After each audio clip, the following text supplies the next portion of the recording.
Ed, as you look at this issue, they use a lot of words like dumping. They say, oh, this dumping's going on. You hear that on TV, you hear that in radio. But really, they don't talk much about the reality of what's happening, which is that other countries are deciding they're going to keep their workers on the job. They're going to keep their factories open by dumping stuff in the United States that ends up shutting our factories and putting our workers out of work. Why aren't American politicians aware of that? Why don't they respond to that? Well, it's not that America can't. It's America has chosen not to. And we've gotten to a point where what we've seen is global economy, the global economy in certain parts of the world have peaks and valleys, okay? So what these countries have done is they have decided to keep their people fed, to keep their people working so their economy doesn't trash even further. They will circumvent international trade laws, overproduce at a lower cost of production, dump that product on a country that will do nothing about it to keep their economy going, to keep their people employed, and we sit back here and say, well, that's just the free market. That's the global economy. It's bullshit is what it is. And there's a real hurt to this, and it's unnecessary, and it's undercutting American industry.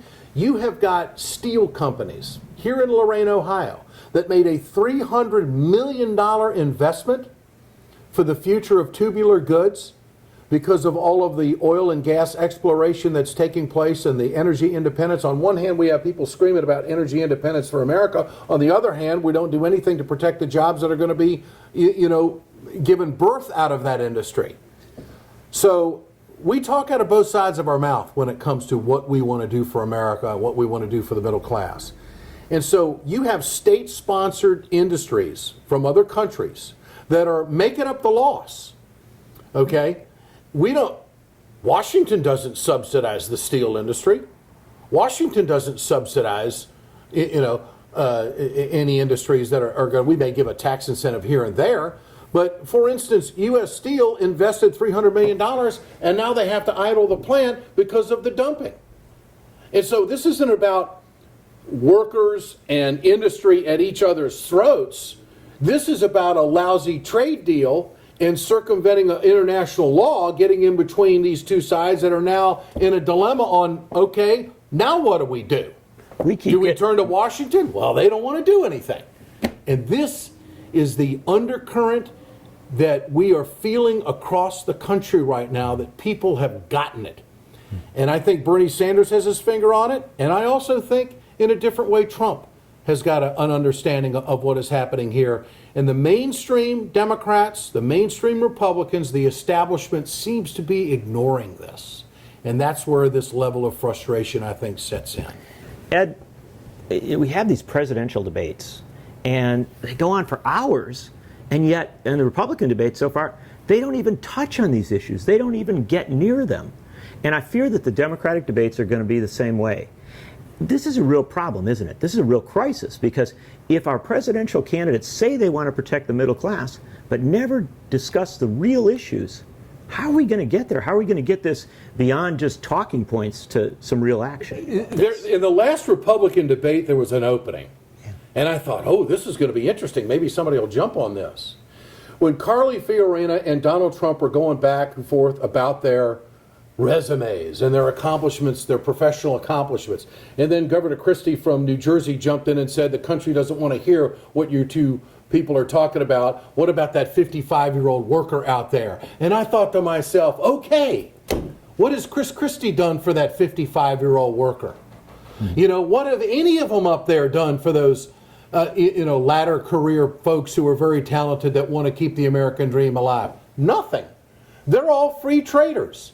Every single one of them, except Trump. And I think this is why Trump is polling well. Because when you look at the stage, it sounds different, it looks different, it's a little bit brash. America's brash. America's pissed off right now. America can't understand why this is happening.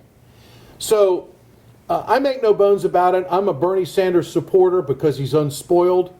He doesn't take the PAC money. He can't be bought. He speaks to the heart and soul, I think, of what middle-class families are all about, and I think that he would be far more aggressive in his presidency, if he were given an opportunity, don't tell me what you want to do. Tell me what you're going to do. Because a presidential's actions have a lot to do with it. When Bernie Sanders picks up a picket sign and walks the line in Cedar Rapids, Iowa, then I know he's serious. But I heard Obama say on the campaign trail that he'd put those shoes on and he'd walk in those shoes in that line. Well, he never did. And he never did in Wisconsin, and he never got in the fight against Walker when he should have. And now AFSCME membership has been depleted immensely in Wisconsin. And what do they have to show for it? A terrible budget deficit and disarray politically across because they've lost their core value. It was attacked is what it was, and there wasn't anyone nationally to stand up for them. So we need a strong national leader who isn't going to stand for this constant right-to-work avalanche that's taking place legislatively of state to state to attack workers, to attack their rights, to attack their voices in the workplace. And now they're going so far as to stand idle when other countries are cheating. It seems to me these are not complicated issues, and yet most of our media has a terrible time covering it. It doesn't even begin to cover it, even though this is the real life of tens of millions of Americans. It's not a salacious story. It's not drug, sex, and rock and roll, okay? It's not set up to diss somebody else or bang away at somebody else's personality or anything like that. It doesn't, this story and what's happening to the middle class in America doesn't play into our contemporary media culture right now, which is mind-boggling to me. I think people care. I think they care about America and its government and elected officials sticking up for Americans. I think it's a story that needs to be told. It's a light that needs to be put on these Americans because this is the heart and soul of the country. It's the heart and soul of this next election. And if anybody thinks that they're going to go to the White House without winning Ohio, they would be making political history. They can't do it. So you've come to Ohio, and you've come to tell the story. And that's an important thing, because if we don't put the camera on it, if we don't pay attention to it, this is the sort of story that can just play out, and everybody says that's how the market works, that's the natural pattern of things. But this doesn't have to be the natural pattern of it. We can change history. No, it doesn't. And John, as you know, I've spent a lot of time over the last several years about the Trans-Pacific Partnership. If we do that deal, it will transform wage earners in this country for generations to come. I don't know if there would be a reversal.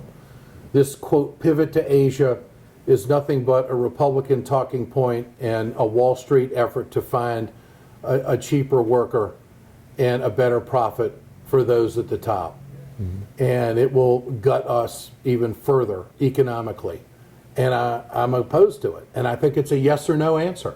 I don't think there's any long dissertation that has to be given to the American people about where you stand on the Trans-Pacific Partnership. You're either for it or against it. And we've had these... And Bernie Sanders is very clear where he stands on this. Very clear. Corporate America wants it. Corporate America can't get enough of it. Profits will go through the roof on for the wealthy. And it will concentrate the wealth further in this country. And our workers will be losing jobs to workers in countries that have Sharia law, that have absolutely no human rights or workers' rights, all of the things that we claim that we're against, but we're willing to allow in a trade agreement. It's outrageous. It's an easy no. Clinton can't give a direct answer on this. And I think Bill Clinton is driving that ship. He's for it. He's for the Trans-Pacific Partnership, and every single wage earner in this country needs to know that this will gut American jobs even further. Well, shouldn't we also, at some point, it's almost like in the old Peanuts cartoon where Lucy keeps putting the football out and Charlie Brown keeps trying to kick it and she keeps pulling it away. We were promised that NAFTA was going to work. We were promised that China free trade was going to work. We were promised that CAFTA was going to work. We were promised that South Korean free trade was going to work. That each one of these is going to fix all the problems of the previous ones were going to go. It just hasn't happened. So what does that tell us? We have to block this kick. That's what it tells us. And if we don't, game over.